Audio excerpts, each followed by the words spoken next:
Hey guys, hope yesterday went well. I know it went well because it was such an awesome workout. But no, seriously, I hope yesterday went well. Let's end the week off with a bang, okay? Remember, Saturday and Sundays are going to be considered rest days, so there's not going to be any programming on those 2 days. Okay, so if you missed the day this week, you can make up a day. You can kind of build it to whatever schedule you want. The workouts are just being released Monday through Friday, okay? So, getting right into it, today the warm-up is going to be a 1 mile test run, okay guys? So a couple things to keep in mind. When you hear test run, it should kind of start as a warm-up, but it should finish as I'm gonna push my pace a little bit. I'm gonna see what I can get for a time here, guys. Everybody's gonna be a little bit different, okay? It should be a 1 mile run regardless of who you are. I'm just saying the times might be a little bit different. Push yourself, guys. We need to use this as a conditioning tool, as good as a warm-up as it is for a warm-up. Okay, we also need to start using it as a conditioning tool move forward to make sure that we're holding ourselves accountable to the times that we should be having, 3, 4, 5 weeks into this, if this is even really a thing. Okay, but something so simple as a 1 mile test run, okay, can really just test your aerobic capacity, and you want to explore those boundaries. You want to be able to push past those limits. You want to make sure you keep moving even when you don't want to, okay? Because the whole purpose of this, whether at home or whether at the gym, doesn't matter where you are, is to progress and get better. And although we can't get better with a ton of strength right now, we can get our conditioning really down to a T right now, as well as muscular endurance, okay? So that's what we're trying to provide for you guys, but on your end, you gotta do your part when you see a 1 mile test run or something like 100 burpees for time or something like that. You're supposed to kind of push a little bit more, okay?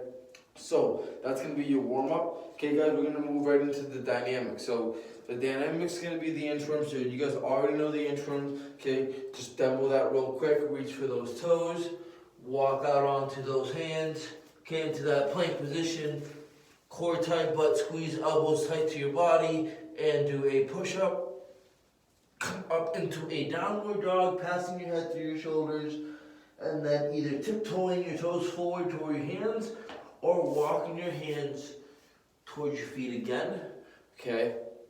Either or, whatever you have room to do is what you can do. So the way it's gonna go is you're gonna do 6 of those insurance push-ups, and insurance with a push-up, and then you're gonna move into 30 seconds of butt kicks. Just start a running clock, guys. You guys know what butt kicks, making sure your heels are hitting your butt every single time. 30 seconds of high knees, get those knees nice and high. It's almost like a running in place.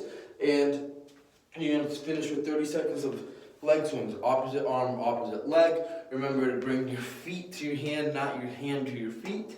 Okay, so again, the warm-up, 6 inchworms, 30-second butt kick, 30-second high knees, 30-second leg swings, 3 rounds of that. Okay, so I want to get you a little bit high heart rate, a little bit sweaty, continue that sweat from that awesome 1 mile warm-up as we move into a workout, which I kind of played around with, Ben Bergeron's gravity workout. I included dumbbells to it. I made a few changes, so I kind of made it my own, but I kind of used the same strategy. So this is going to be 3 rounds, and this is going to start with 80 double unders, okay? So if you don't have double unders, you're going to be doing, guess what, 160 single unders. If you don't have a jump rope at your house, okay, that doesn't mean that you don't do it. If you have a barbell, you have a shoe, a piece of board, anything that you can hop laterally over, what you're going to be able to do is you're going to do 45 lateral hop overs, and then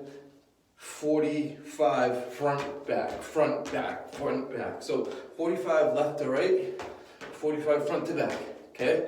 That's going to equal 90. So that is your first movement. Then you're going to move on to the Russian dumbbell swing, okay, or kettlebell if you have that to your exposure. Great. Use a weight that fits for you. You should already know what weight you should be using, okay, but if you don't, we're going to use the good old dumbbell like we showed yesterday, okay? Kind of cup the bottom of the top of that dumbbell, relax those arms, hinge at the hips, butt goes back stays flat as the hips go back, soft knee, get bend, guys. I'm not squatting here, okay? I'm pulling that dumbbell to the back of my butt, firing through with my hips and my hamstrings into a upright position. Should look something like this. Eye level, guys. Remember to keep the dumbbell close. You control the dumbbell.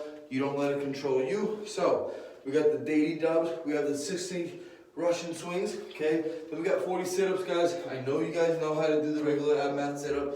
Okay. So I'm not gonna go over that. I know you guys know how to do those ab mat sit-ups. So again, 80, 60, 40 sit-ups. And here's the kicker. Okay. So we're gonna finish with 10 man maker variations.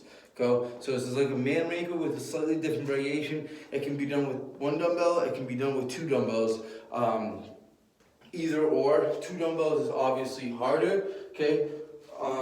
In the sense of how hard the movement is. Okay. But a man maker for this exercise, we're gonna start. Okay. It's gonna be basically at that plank position. So we're gonna get down to that plank position. And guys, again, I'm gonna demo with one dumbbell, but just picture me having two dumbbells, okay? And I'll do that as well, okay? So I'm down, okay, I'm in my plank position, okay, I'm staggering my feet a little bit wider than I would, squeeze my butt, load correctly, shoulders, elbows, wrist, straight line.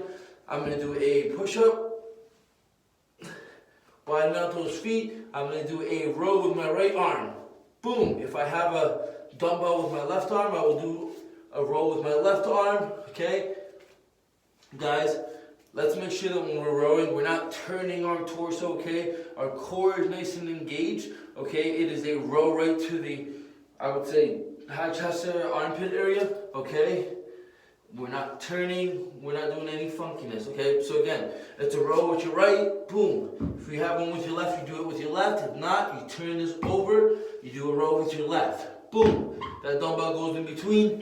We're gonna come back like we're finishing a burpee, but we're gonna pull our chest nice and tall from this position, keep our core tight, our butt is flat. We're gonna go into a squat clean. Boom, that is one rep. So what I'm gonna do is I'm gonna show you guys, even though I have uneven dumbbells at the moment, what one rep is gonna look like with a single dumbbell, what 2 reps are gonna look like with a single dumbbell, okay? And what 2 reps are gonna look like with 2 dumbbells, okay? So, single dumbbell.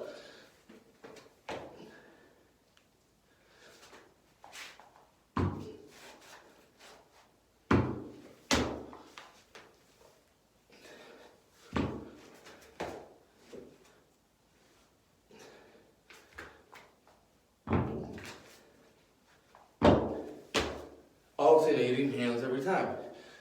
Alright, so that's what it should look like with one dumbbell. Moving on to 2 dumbbells here, guys. Okay, we're at that plank position. Boom, push-up position, elbows tight, core is tight. Boom, stagger the feet, right side row, left side row. Finish that burpee, get your chest up, and squat clean. Boom. That is 1 rep. So, I'm supposed to show 2, but I'm already winded. Those are gonna be tough, guys, okay? So, focus on making sure you're doing those correctly, okay? They're designed to suck really, really, really bad. But I think this variation of gravity is gonna be a little bit cooler, all right? You guys have yourself an excellent Friday. I'll see you guys back on Monday with Quarantine Fit Week 2.